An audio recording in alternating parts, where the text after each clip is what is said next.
remarks. We'll give you a briefing of what happened yesterday. We'll turn it over for some remarks to Sheriff James Mendrick, M-E-N-D-R-I-C-K.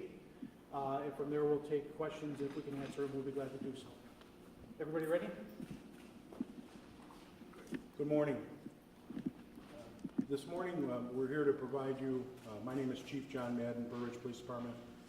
We're here to provide you with more details this time from last night of the tragic occurrence that occurred in Burr Ridge here at 15 West 475 South Frontage. As Deputy Chief Loftus said, we're here with Sheriff James Mendrick, DuPage County Sheriff, Sergeant Robert Wish, who's Detective Sergeant with the Burr Ridge Police Department, and my Press Information Officer, Deputy Chief Mark Loftus.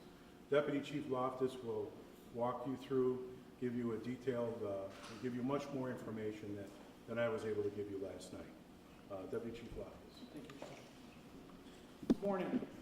Yesterday, March 22nd at 3:01 p.m., Burr Ridge officers received a call of shots fired at 16 West 475 South Frontage Road, Suite 233, Winners Freight, W-I-N-N-E-R'(S) Freight, a logistics company.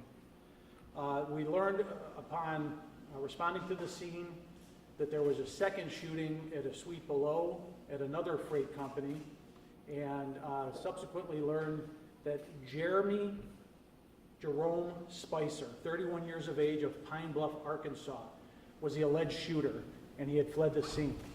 Spicer went to 3 businesses that day. The first Winners Freight he worked for about a week, was about to be released and had a dispute over pay and property, and shot his boss, Nikola Misovic, 30 years of age, of Willowbrook, Illinois. Nikola was taken to Hinsdale Hospital. He died as a result of his injuries. After shooting Nikola, Spicer went to another office in the building and shot a 31-year-old female employee. She was taken to Good Samaritan Hospital, where she underwent surgery. She's in the ICU, and she's in stable condition at this time. Spicer went to a third logistics company at a building across the way and asked if the owner was in. He was told he wasn't in, and he left the scene without further incident. Spicer walked approximately a mile from the scene and holed up in a bathroom in another business. He asked the company there if he could come in and use the restroom, and they let him. In the same time, officers are setting up a perimeter surrounding the area. A large contingent of surrounding agencies responded to help us, and we locked it down pretty well while Spicer was holed up in this building at 7940 Madison Avenue. After approximately 20 minutes, the employees at the business he was in got suspicious and basically told Spicer to leave. They were closing for the day.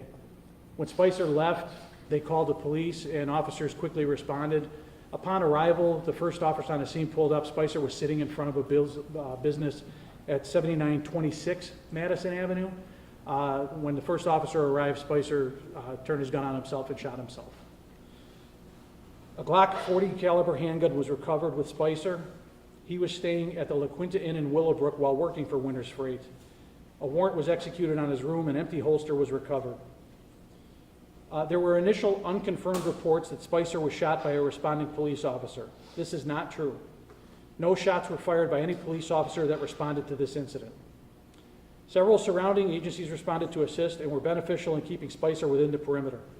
Investigators from the Metropolitan Emergency Response and Investigations Team, MERIT, responded, as well as the Canine Response Team, Crime Scenes Forensics Investigative Unit, and the Public Integrity Team.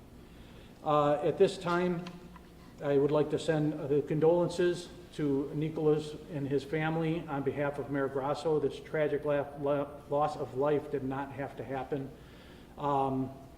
It's an unfortunate occurrence with workplace violence, and again, we send our deepest regards to the families. At this time, I turn it over to Sheriff Mendrick. Hello, my name is Sheriff Mendrick, DuPage County Sheriff. I just want to commend the professionalism and the hard work of DuPage Merit. John Madden and I were part of, about 3 years ago, creating Merit, which combines together all the resources of DuPage County emergency response tools and teams. Yesterday was a merit activation. There were 4 active crime scenes. That is a very massive amount of work, requires a lot of police presence. Merit took that mantle and achieved all their goals very professionally, a professional, solid investigation, prevented any harm to anybody else in society. I just want to let you know that what we do by ourselves is paled in comparison to what we do as a team. We have combined all 36 police chiefs in the sheriff's office into one cohesive metropolitan response investigative team that will keep DuPage County safe even in the largest of incidents. So again, I just want to commend all of the members of Merit and another good job. Any questions regarding this incident? What is Spicer's connection to the female victim? Was she a former employer as well? Yes, there were 3 logistics companies involved, and they're all within that office park, and he worked for each of them. Now, the first one where Nicola was shot is his most recent employer. He worked for them for about a week. The second one where he went and shot the female, he worked for them prior to that, and then the third one, he worked for them even prior to that. Had he been let go of the previous 2 companies as well? I don't know about the previous 2. This one in particular, he worked for them for 1 week. He delivered 1 load. There was a disagreement about whether he wanted to do another one, so the company was going to fire him, and that was the status at the time. Do you believe that's his motive? I don't know. We have, well, there were witness reports that prior to the shooting, he may have been yelling ethnic slurs against Serbians in the hallways. Have you heard anything about that? I understand the companies in the building may be Serbian owned. I hadn't heard that, so I can't confirm that. Also, do you know how long it took for the ambulance to arrive? Because again, there's a report about it taking 35 minutes. For who? First ambulance to arrive for Nicola Church. No, there was an immediate response. It was. Yes. Did Spicer have any criminal background? We know of 1 arrest, conviction out of Arkansas for domestic battery. Have you been able to speak with the female victim? Yeah, Merit investigators did speak with the female prior to her initial surgery the day of the shooting. Was she able to provide any information on what happened, on any relationship between herself and the shooter? She stated that she knew him as a previous employee of the company.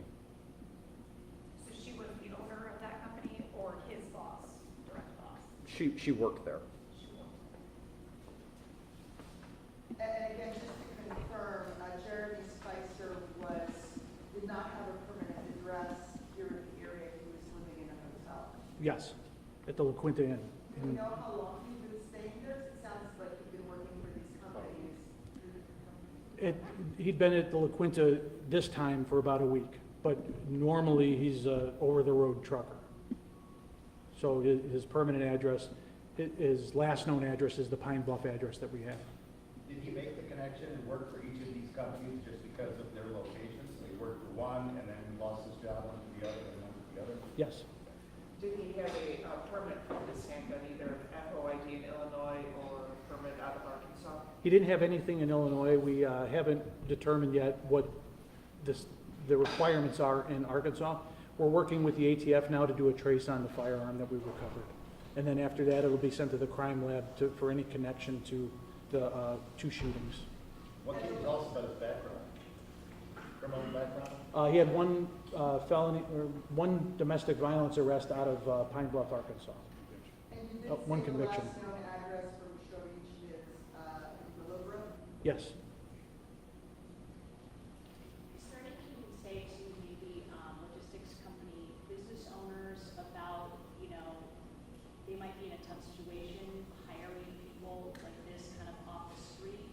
Are there processes that you would recommend moving forward? So I know it's hard to plan for something horrible like this, but what is your advice, and do you have anything to say to those business owners that have businesses in the area? It's a tough time for everybody to hire employees. I'm sure it's very difficult for them as well to hire people that are willing to travel over the road and drive, and in a rush to get good employees, I would suggest, just like any other employer, do your homework, do a background on anybody you're willing to hire. I don't know that that would have done anything in this instance, but it's certainly a process that everybody should take when they're looking to hire somebody. All right. You say that when the arriving officer got there and he turned it on, was there any amount of time elapsed? Did it happen immediately? Was there any confrontation at all? From what I understand, the initial officer pulled up, saw Spicer. Spicer moved his hand, so the officer went behind his car for cover. While he was going behind the car for cover, he heard a shot, looked over, and Spicer was dead. So, thank you very much. Be available over here if anybody has any other questions. Thank you.